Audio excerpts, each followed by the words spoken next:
The A7 thin frames dies and the Gradual Dots Stencils work really well together. So I thought I would show you some card designs with those. Before we get to that, I'll explain the die set.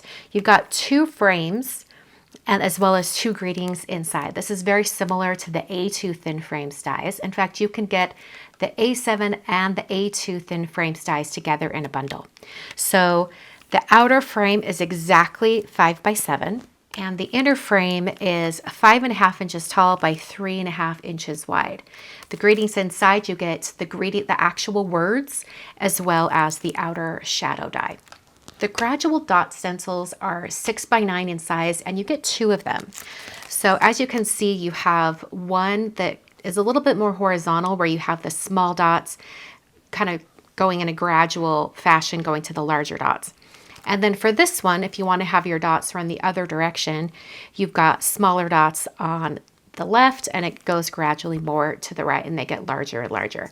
I did it exactly like this and made it a set of 2 so that if you're creating a 5 by 7 card, and you'll see some examples here in a moment, you can have the dots run multiple directions and get them whatever way you want. For this first card, I have the wide stencil, so this one right here, because I wanted the larger dots at the bottom of my 5 by 7 card. I ink blended all of the dots first, and then I removed the stencil and then ink blended over the top as well to get sort of this overlapping color effect.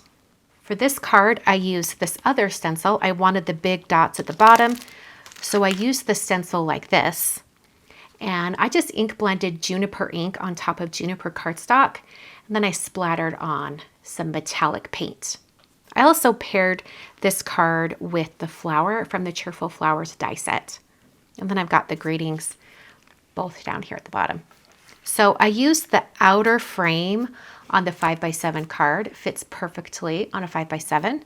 And then I used the inner frame over here, just cut out in white.